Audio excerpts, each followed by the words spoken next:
Hai, mari kita bahas 3 aspek dalam SKB, yaitu aspek pasar dan pemasaran, selanjutnya aspek manajemen, dan terakhir aspek teknis dan teknologi.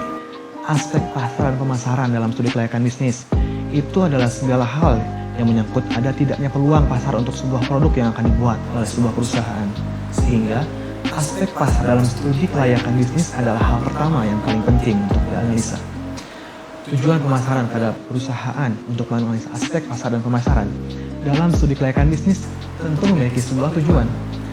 Dan dalam berjalannya pasar, setiap perusahaan memiliki sebuah tujuan, yaitu pertama, untuk meningkatkan penjualan dan laba. Karena tujuan utama sebuah perusahaan dibentuknya kebanyakan adalah untuk memperbesar omset, sehingga keuntungan dan laba yang didapatkan juga meningkat. Kedua, untuk mengurangi persaingan, karena tujuan perusahaan dalam membuat produk ialah mengurangi persaingan dengan menetapkan harga yang lebih kompetitif, dan juga upaya antisipasi terhadap pesaing baru. Ketiga, untuk menguasai pasar dengan cara memperbesar market share dapat dilakukan dengan berbagai cara, baik dengan menciptakan sebuah peluang baru atau mengambil market share kompetitor lain. Keempat, untuk melayani pihak tertentu. Adapun tujuan sebuah pemasaran produk secara umum yaitu memaksimalkan konsumsi produk, memaksimalkan pilihan, memaksimalkan mutu hidup, memaksimalkan kepuasan konsumen, menguasai pasar, memenuhi keinginan pasar, dan meningkatkan penjualan barang atau jasa, juga memenuhi kebutuhan pasar. Lalu, faktor yang mempengaruhi permintaan suatu barang, setidaknya ada 6 faktor yang menjadi penyebab naik turunnya permintaan suatu barang, yaitu harga produk barang, harga produk lain yang relevan, selera, jumlah penduduk, pendapatan, dan faktor khusus proposisi nilai produk atau jasa di pasar. Dalam aspek pasar dan pemasaran dalam studi kelayakan bisnis, ada cara untuk memenangkan kompetisi di pasar. Ada 3 segmen, ada 3 strategi penting untuk analisis, yaitu segmentasi pasar, segmentation, agar bisnis berjalan baik dengan tujuan agar tepat sasaran. Lalu untuk segmentasi pasar, untuk pasar konsumen dan variabelnya dalam segmentasi pasar industrial adalah segmentasi berdasarkan geografis, segmentasi berdasarkan demografis, segmentasi berdasarkan psikologis, segmentasi berdasarkan perilaku. Kedua, target pasar, targeting. Setelah kita menentukan segmentasi, selanjutnya melakukan analisis target pasar, market targeting. Dalam menetapkan target pasar, maka ada 2 kegiatan, yaitu evaluasi segmen pasar dan memilih segmen. Aspek pasar dan pemasaran, kita bisa melihat aspek pasar dan pemasaran melalui potensi pasar, jumlah konsumen, daya beli masyarakat, segmentasi, situasi, dan manajemen pasar. Selanjutnya aspek manajemen. Aspek manajemen merupakan bagian yang tidak terpisahkan dari beberapa aspek kajian dalam sebuah laporan studi kelayakan bisnis.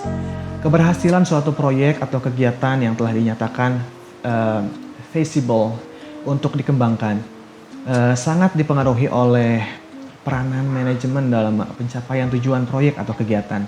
Aspek manajemen dalam studi kelayakan bisnis menyangkut fungsi-fungsi manajemen secara umum atau makro. Setiap perusahaan pasti memiliki tujuan perusahaan yang ingin dicapai, dan ini akan lebih mudah tercapai apabila memenuhi kaidah-kaidah atau tahapan dalam proses manajemen. Masing-masing fungsi tidak dapat berjalan sendiri-sendiri, akan tetapi harus dilaksanakan secara berkesinambungan, karena kaitan antara satu fungsi dengan fungsi lain itu sangat erat. Aspek manajemen dapat mengkoordinasikan dengan benar dan baik antara sumber daya ekonomi yang dipunyai dengan kebutuhan kegiatan-kegiatan proyek. Yang terakhir ada aspek teknis dan teknologi. Aspek teknis dan teknologi merupakan suatu aspek yang berkenaan dengan proses pembangunan proyek secara teknis. Teknologi dan pengoperasiannya setelah proyek tersebut selesai dibangun, aspek teknik berkaitan dengan proses produksi, dimulai dari bagaimana strategi dan perencanaan produksi sampai kepada kapasitas dan volume produksi.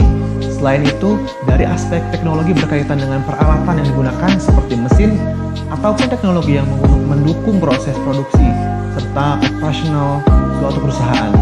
Tidak hanya itu, perencanaan letak usaha dan layout juga menjadi bagian dari studi kelayakan aspek teknis dan teknologi. Karena hal tersebut akan menentukan ukuran dari bangunan yang akan dibangun.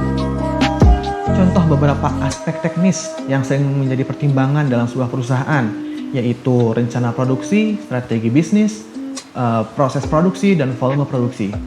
Contoh beberapa aspek teknologi yang sering menjadi pertimbangan dalam sebuah perusahaan, yaitu teknologi perusahaan, pemilihan mesin dan peralatan, aspek kualitas dan teknologi. Oke, sebenarnya masih banyak lagi aspek yang perlu dijelaskan dalam studi di Keliakan Bisnis. Nah, di sini saya hanya menjelaskan 3 aspek. Semoga bermanfaat. Sampai jumpa.